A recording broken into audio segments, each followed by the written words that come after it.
Happy birthday to you. John Halligan knows all about this. He's a devoted dad whose kids always knew they could turn to him for help.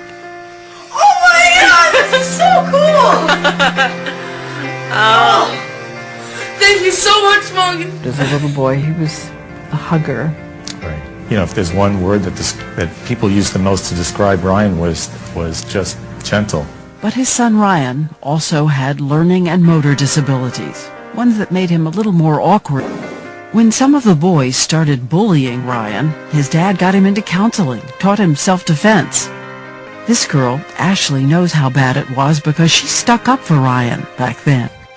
Gentle Ryan often pushed to tears. One day his dad says Ryan made the mistake of telling a friend about a recent medical exam. But this was a funny thing to tell the kid, that he got a rectal exam as part of the emergency room visit. But unfortunately, the kid took that information and spun it around the school that Ryan was gay. His schoolmates jumped in. They said it was like a feeding frenzy. It was like almost everybody in the school was kind of piling on him, calling him all sorts of names like that. I know he just kept it inside. But there was an additional wound. Ryan had begun an online friendship with a girl he secretly had a crush on. The girl was Ashley, the same girl who once defended him but had now become one of the popular kids.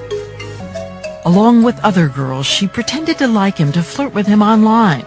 How teasing? Like, we want you and like stuff like that. Ryan started to believe Ashley might be interested.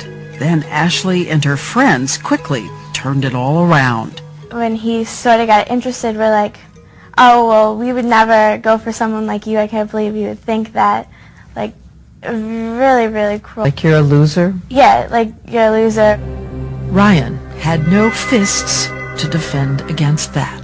And I told him that it was all a joke, and he said, girls like you are the kind of people that make me want to kill myself. His loving parents had no idea that Ryan was also communicating online with another friend who had intrigued him about an escape from all of this through death. No surprise Ryan was having trouble at school and worried to his dad that his report card would be bad. I mean, he just went on about it. You know, you're going to be so disappointed, Dad. I'm just a loser. I'll never amount to anything. And I thought at that point in time, I just needed to give him the pep talk of his life. So John Halligan sat his son down and told him he'd help him through this. He said, Dad, have you ever thought of killing yourself? And I said, yeah, I remember going into my bedroom and just burying my head underneath the pillow and wanting my life to end. And I said, you know, Ryan, imagine if I did actually do that, you know. Look at all the things we would have missed out on as a family. But alone in his room, Ryan would go back online, communicating with his death-obsessed pen pal, telling him that he was thinking about suicide. That pen pal answered, "It's about time." When his father was away on business, Ryan hanged himself. I hope I never receive a phone call like this again for the rest of my life. I was never prepared for what I heard on the other end. Johnny, you know, Ryan's dead. Don't blame her for Ryan's death. John Halligan says he forgave Ashley. He didn't want two kids hurt. You really see her as just what girls do? I really do believe it contributed to his depression. But that single act or that single person, it's not her fault. And what about that pen pal urging suicide? The messages were still on Ryan's computer after Ryan had died.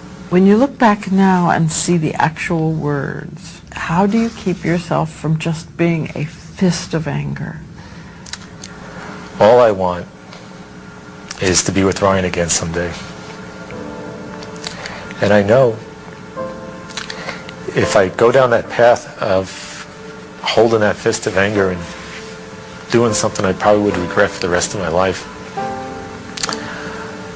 I'm worried I'd jeopardize that opportunity to be with Ryan again.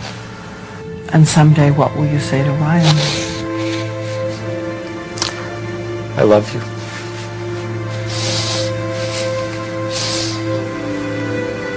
boy, did I miss you.